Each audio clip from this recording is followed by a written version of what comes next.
स्वागत है आपका हमारे YouTube चैनल बैकर एसआरजे में। दोस्तों, आप लोगों से एक शिकायत है कि आप लोग वीडियो को पूरा नहीं देखते हैं। आज मैं हुंडा एसपी जो नई वाली एसपी है, अभी आप स्क्रीन पर देख रहे हैं, ये बिल्कुल नई वाली है। E20 वाली है, BS7 इसको कहा जाता है, लेकिन BS6 है, फेज़ 2 है, वर्जन 2 है और कंपनी ने इस बाइक को अपडेट किया है।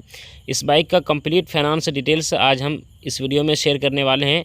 और अभी शादी का लगन है, ज़्यादातर लोग अपनी बेटी को, अपने दामाद को फाइनेंस में बाइक देते हैं और वो समझना चाहते हैं कि भाई फाइनेंस में क्या फ़ंडा है और फाइनेंस में क्या प्रोसेस लगता है और किस तरह हमें पर मंथ की EMI मतलब पे करना पड़ेगा। पर मंथ की मतलब महीने की जो EMI है और फाइनेंस में क्या मतलब डाउन पेमेंट क्या रहेगा, 20,000 करेंगे, 25,000 करेंगे। बहुत सारे सवाल आते हैं जहन में कि भाई कितना डाउन पेमेंट करेंगे तो इंटरेस्ट क्या लेगा और कैसे करना चाहिए। तो इस वीडियो में दोस्तों हम कंप्लीट जानकारी देंगे। तो फिर चलिए दोस्तों, फिर वीडियो को शुरू करते हैं। अगर चैनल पर पहली बार आए हैं तो सब्सक्राइब कर लीजिएगा, सब्सक्राइब करना फ्री है। मैं फ्री में इस तरह इन्फॉर्मेशन और नॉलेज वाली वीडियोस हमेशा आपके लिए लाते रहते हैं। सबसे पहले हम बात करेंगे होंडा एसपी के प्राइस के बारे में। प्राइस आप जानेंगे, उसके बाद फाइनेंस डिटेल्स के बारे में आप जानेंगे। प्राइस है दोस्तों इसका 1,10,000 के आसपास में डिस्क ब्रेक का, और ड्रम ब्रेक का 1,05,000 के आसपास में, यानी 1,06,000 के आसपास में ड्रम वाला ये वेरिएंट का ऑन रोड शोरूम प्राइस है।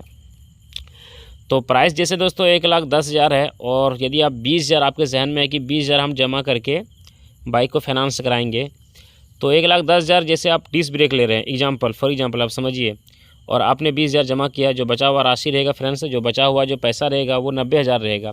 अब आपका 90,000 का फाइनेंस होगा, और 90,000 का जो फाइनेंस होगा दोस्तों, वो चाहे वो प्राइवेट कंपनी से आपका फाइनेंस हो या फिर वो गवर्नमेंट कंपनी से फाइनेंस हो, वो प्रोसेसिंग चार्ज लेती है। अब 90,000 में दोस्तों आपको कम से कम 5,000 प्रोसेसिंग चार्ज पे करना पड़ेगा। टोटल अमाउंट हो गया दोस्तों 95,000।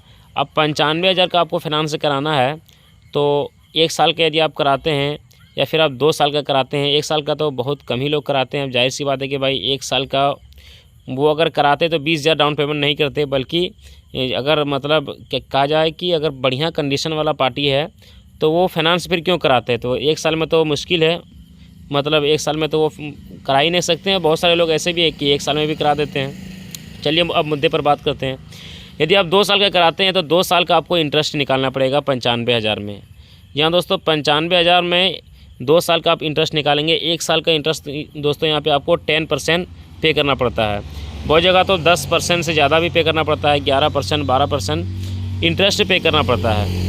हमारे यहाँ पे दोस्तों 10% इंटरेस्ट अभी चल रहा है। तो 95,000 का इंटरेस्ट दोस्तों कुछ कम 10 रुपये 10,000 के आसपास में इंटरेस्ट निकलता है 1 साल का। ठीक है, अब इसको आप प्लस कर दीजिए 95,000 प्लस 10,000 इंटरेस्ट, क्योंकि मैं शॉर्ट में लेके चल रहा हूँ ताकि आप समझ जाएं, क्योंकि बारीकी से उतना लेके चलेंगे तो फिर वीडियो बहुत ज़्यादा लंबा हो जाएगा। मैं शॉर्ट में लेके चल रहा हूँ, ठीक है, ध्यान से सुनिए। 95,000 प्लस आप 10,000 कर दीजिए तो 1,05,000 हो जाता है। अब 1,05,000 को आप 12 से डिवाइड कर दीजिए तो टोटल अमाउंट आपका कितना आ जाएगा, 8,750 रुपया पर मंथ की EMI आपको आएगी। और यदि आप 1 साल का कराते हैं तो 1 साल का मैंने इंटरेस्ट निकाला था कितना, 9,000 कुछ रुपया मैंने इंटरेस्ट निकाला था। और यदि आप 2 साल का कराएंगे, मान लो 10,000 आपका लग गया इंटरेस्ट 1 साल का। ठीक है, अब आप 2 साल का कराएंगे, ध्यान से सुनिए। 1 साल का तो आप समझ गएंगे, 2 साल का आप कराना चाहते हैं तो 2 साल में 24 मंथ होता है, जाहिर सी बात है। तो 2 साल का आप इंटरेस्ट निकालेंगे तो 20,000 इंटरेस्ट हो गया और उधर 95,000 हो गया, 1,15,000। 1,15,000 को आप 24 से डिवाइड करेंगे तो पर मंथ की EMI आपको पे करना पड़ेगा पर हर महीना, मतलब 2 साल तक वो आपको पे करना पड़ेगा दोस्तों 4,500 के आसपास में। ठीक है, यही आप 3 साल का कराते हैं तो 3 साल का इंटरेस्ट निकाल लीजिए। 3 साल का इंटरेस्ट 30,000 होता है, और उधर जो बचा हुआ राशि था वो 95,000, 1,25,000। 1,25,000 को आप 36 महीना से डिवाइड कर दीजिए तो पर मंथ की जो EMI आपको निकल के आएगा वो आएगा दोस्तों 3,400 रुपया। जी हाँ दोस्तों, 3,400 रुपया। ये सबसे आसान और इजी है, आपको टेंशन भी नहीं रहेगा। पर मंथ आपको 3,400 रुपया दे देना है, क्योंकि अब के डेट में नॉर्मली जिसका सर्विस नहीं है, जो कहीं पर प्राइवेट जॉब करते हैं, वो 10 से 12,000 रुपये कमाते हैं, ज़्यादा से ज़्यादा 15,000 कमाते हैं। उनके लिए ये बेस्ट सलूशन है और उनके लिए बेस्ट ये है तरीका है। और यही तरीका में ये 75% लोग फाइनेंस कराते हैं। 1 साल, 1.5 साल, 2 साल का बहुत कम लोग फाइनेंस कराते हैं। ज़्यादातर लोग 3 साल पहले तो 4 साल का ऑप्शन मिलता था जिसमें हम 4 साल का फाइनेंस करवाते थे, लेकिन अब 3 साल कर दिया है। याद रखिएगा पूरा इंडिया में तो कंफर्म नहीं कहेंगे, लेकिन हमारे यहाँ पे दोस्तों 3 साल से ज़्यादा का फाइनेंस होता ही नहीं है। चाहे वो होंडा की बाइक लें या फिर हीरो की बाइक लें या फिर यामाहा की बाइक लें, किसी भी कंपनी का बाइक लें, आपको 3 साल से ज़्यादा फाइनेंस का ऑप्शन देखने को नहीं मिलेगा।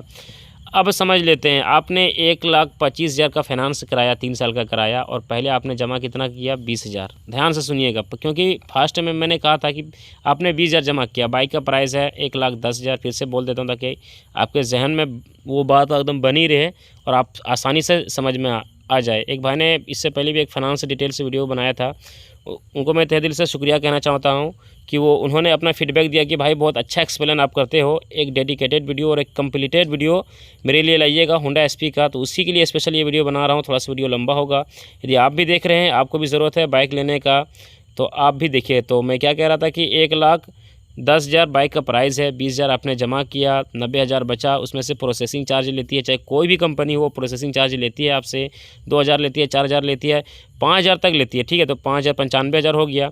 और जो आपको 3 साल का इंटरेस्ट है, 95,000 का जो इंटरेस्ट निकला, मैंने शॉर्टकट में निकाला दोस्तों 10,000, क्योंकि अभी मेरे पास कैलकुलेटर नहीं है जो हम कैलकुलेटर करके, क्योंकि जहन में सब कुछ बैठाना पड़ता है।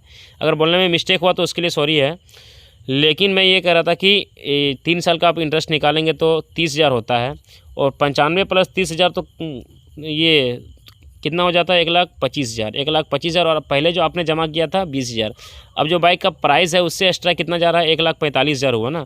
1,45,000 बाइक का प्राइस कितना है? बाइक का प्राइस है 1,10,000। तो 1,45,000 को आप 1,10,000 से माइनस 1,10,000 माइनस कर दीजिए, तो बचा हुआ राशि कितना रह जाएगा? बचा हुआ राशि रहेगा 35,000। तो 35,000 आपका 3 साल में ज़्यादा लग रहा है। आप समझ लीजिए, और बेहतरीन से आप समझिए, इंटरेस्ट आपका 3 साल का 30,000 लगा और प्रोसेसिंग चार्ज 5,000 लगा। चाहे आप इधर से जोड़ें या फिर उधर से जोड़ें, बात बराबर है। यानी 35,000 3 साल में ज़्यादा लगेगा। आप होंडा की SP 125 लेते हैं 10% इंटरेस्ट में, तो 35,000 ज़्यादा लगेगा। और ज़्यादातर ये 11% इंटरेस्ट रहता है, तो कहने का मतलब ये कि 35 क्या 40,000 आपको एक्स्ट्रा पे करना पड़ता है। तो कंपनी हमें देती है पैसा, शोरूम वाले हमें नहीं देती है बाइक। लोग कहते हैं कि भाई शोरूम में, बहुत सारे लोग ये भी शिकायत करते हैं कि शोरूम में बढ़िया से सर्विस नहीं होता है, बढ़िया से काम नहीं होता है, तो हम किस्त नहीं भरेंगे। तो भाई आप किस्त नहीं भरोगे तो इसमें शोरूम वाला को कोई प्रॉब्लम नहीं है, क्योंकि जो बाइक का प्राइस होता है ना, वो कंपनी उसको फुल प्राइस पे कर देती है।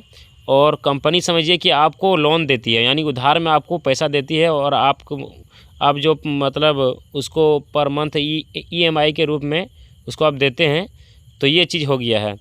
और बाकी होंडा SP में बहुत बेहतर अपडेट आया है। लास्ट में मैं आपको अपडेट भी बता दूं कि होंडा SP 125 में क्या क्या सबसे नेक्स्ट लेवल अपडेट आया है। नेक्स्ट लेवल अपडेट की अगर बात की जाए तो इसके कलर को और इसके डिज़ाइन को काफ़ी खूबसूरत कर दिया है।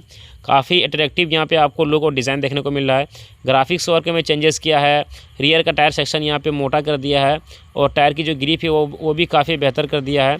फ्यूल इंजेक्शन आपको इसमें इंजन देखने को मिलता है 20% इथेनॉल से और 80% पेट्रोल से चलती है ये बाइक। तो आई होप कि दोस्तों इस वीडियो में क्लियर हो चुका है कि फाइनेंस डिटेल्स वीडियो था, और होंडा SP का मैंने पूरा एक्सप्लेन किया है फाइनेंस डिटेल्स। एक प्यारा सा कमेंट कीजिएगा ज़रूर, ताकि अपना फीडबैक दीजिएगा कि आपको समझ में आ गया है। थैंक्स फॉर वॉचिंग, मिलते हैं अगली वीडियो में।